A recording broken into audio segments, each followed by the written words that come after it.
So as my client's drying, I like to prepare my SculPLLA mask in the kit.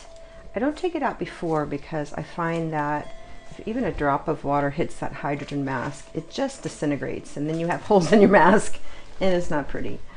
So I tend to take all my bowls and all my water away at this point while I'm waiting for her to dry. We did a double cleanse and then we did a 20% lactic peel, and now we will be applying the SculPLLA mask itself. Now the mask has been pretty well pre-cut.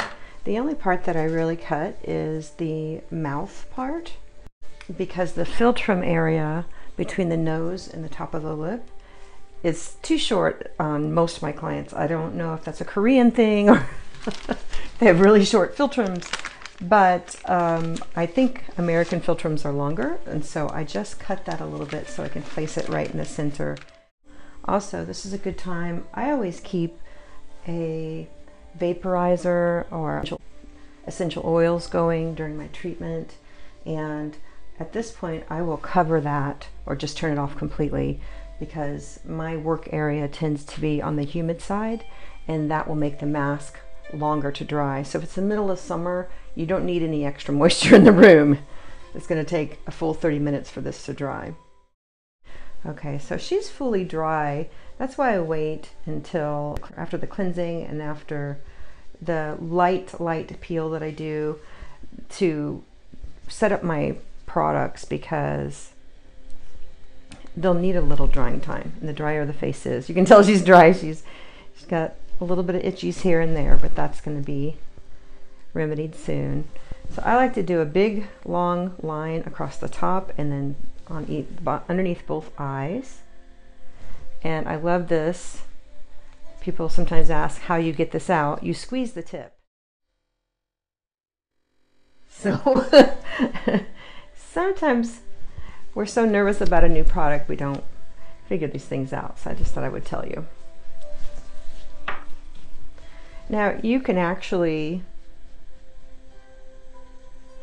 measure this out in a little syringe if you like to, but what I was finding is I always had a lot more serum left over than after the mask pack was run out. So I decided I'm just going to pile it on, which was scary to me, but I never run out of serum before.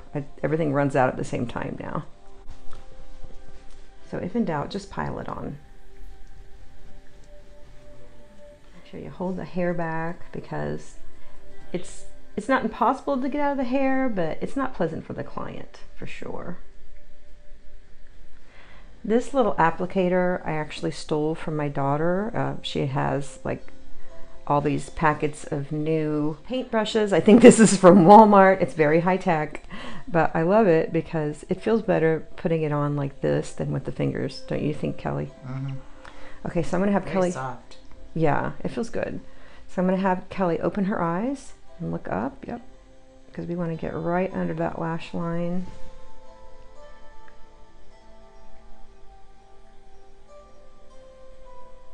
Yep, thank you. You relax. Okay, so we're ready to put on the top part of the mask. I really try to work it into any areas, any wrinkling, or if they have scars, just really push it into that area. So here is the part I'm getting ready to put on. And so we're going to do a double stick process where, go ahead and keep your eyes closed, Kelly. There you go. Or I spray her face, and then I'm going to spray the mask.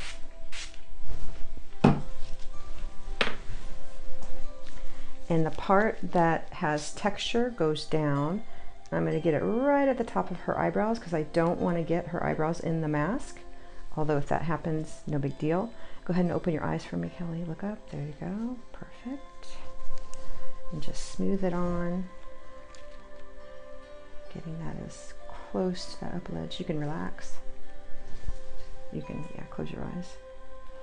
And here comes the part where we work out all the bubbles. Or we do our best. We do our best.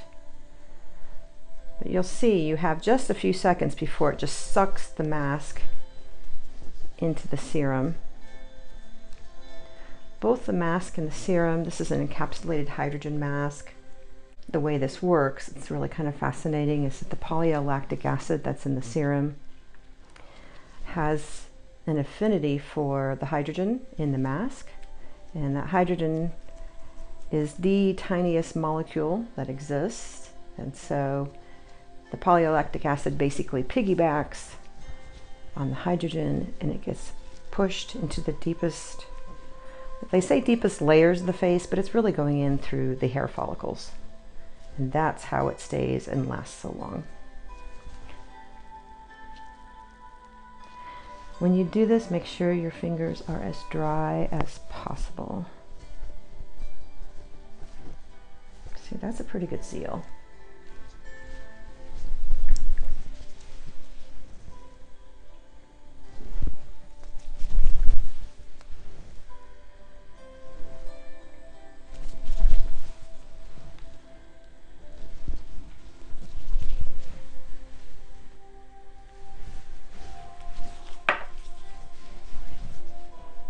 Once again, swirling it in.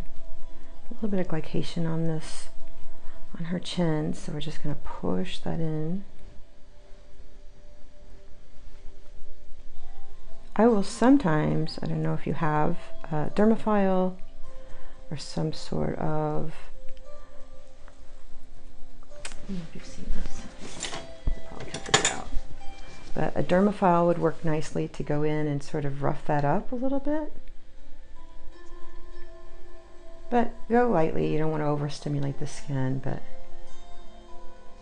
this is just a dermafile. It's an option. I wouldn't do that on every skin type, but Kelly can handle it.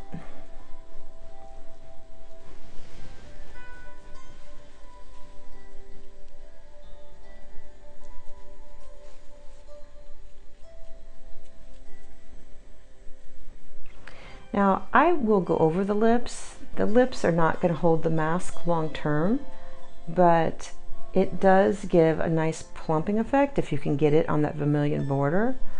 But like I said, there are no hair follicles on the lips, so it's not going to stick to the lips.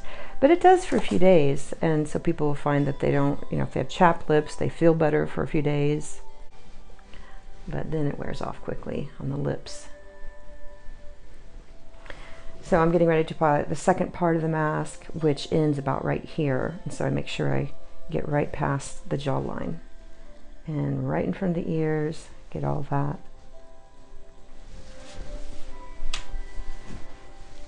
So this is the only part of the mask that I cut, as I was talking about earlier. I'll cut the sides, the corners of each part of the mouth, maybe a centimeter, because it just helps me place the mask easier. Once again, you're going to spray her face and you're going to spray the actual hydrogen mask, and you want the textured side to go towards the skin.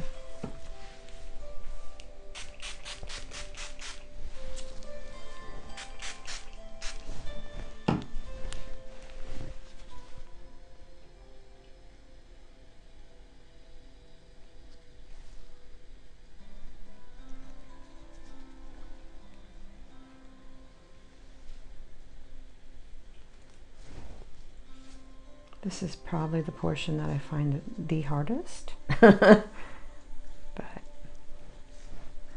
if I just don't manipulate it too much, it tends to sink into the skin the way I want it to.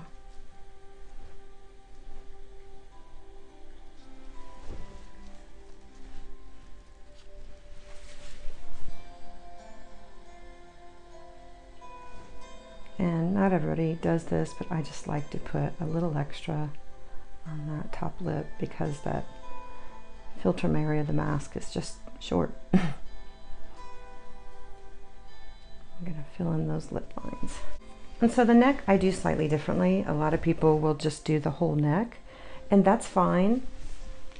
But sometimes people have a fuller neck and they really don't need extra fullness there. So I will choose to go in and just fill the lines. I prefer that because I've seen it on my own neck. I feel like it makes my own neck look bigger, and I don't like that look, So I'm just going to fill in any necklines and then use what's left over on her chest. And most clients love that. Now, if you have somebody with a very long neck and they have some neck banding, of course you put it on their neck.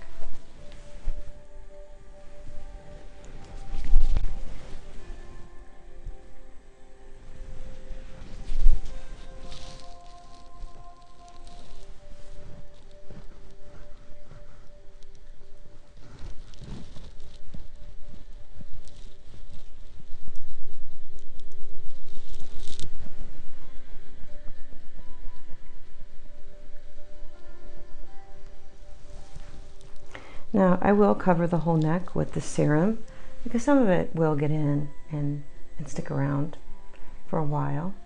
So they still get the anti-aging benefits, they just don't get a full neck.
And sometimes if you feel like the mask is just not connecting like it should in a certain area, you can go over it with a little bit of spray. Just try not to manipulate it too much.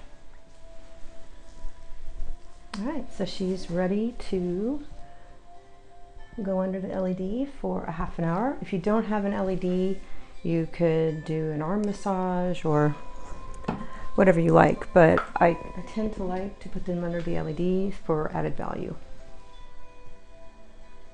And plus LED also helps the mask dry a little quicker. Okay, so you're going to notice this is a completely different client, but this will let you know how much SculPLLA I do. I completely forgot to turn the camera on, my last client, as I was doing the removal process.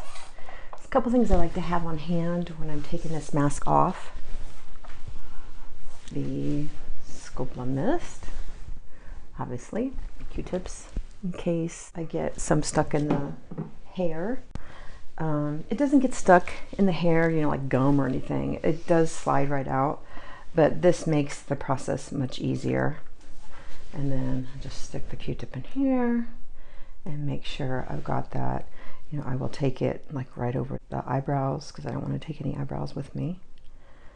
If you do it once, you'll never do it again. But it's never pleasant when you take a few eyebrows from your client. Now I don't put the serum over the eyebrows. I don't put the serum on the upper lids. It just it's not a good idea to give people like a heavier look there unless they're really super skinny and want that, but I just avoid that area altogether. Seems to be safer. And then I'll come in here and start to break this down. Because wherever their hair is, just like with waxing, it's going to feel pretty adhered. So this just starts to break it down so that it doesn't torture your client as you take it off.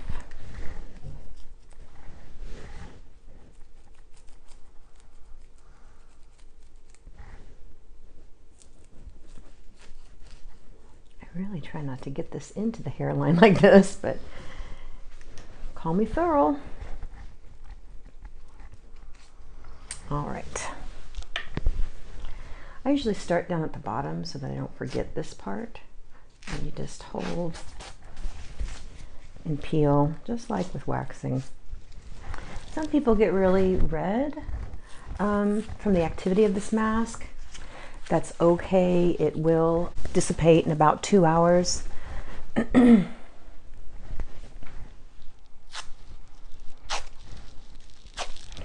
Yeah, so when it comes off like this, you know you got a really good seal, and that equals a quality treatment. This is the least pleasant part of the treatment, but at least you know they got a really good treatment.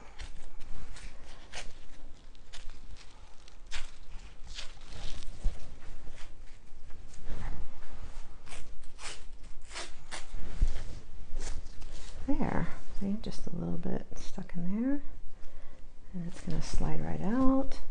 And now I'm going to put about 4 pumps of the cavi on.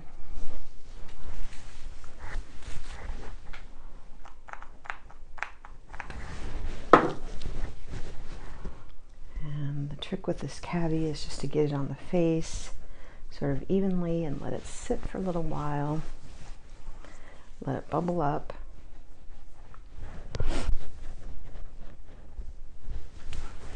I'm probably going to do a little more down here.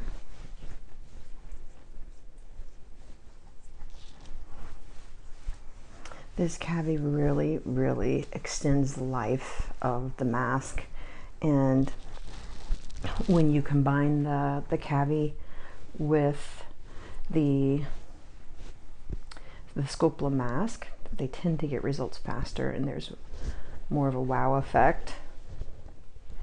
And I've even seen people who could not get or did not have access to this professional mask use the cavi and the SculPLLA stem cell mist and get mask-like results, which I thought was pretty crazy, but that's what they're made to do. So I don't know why it blew my mind.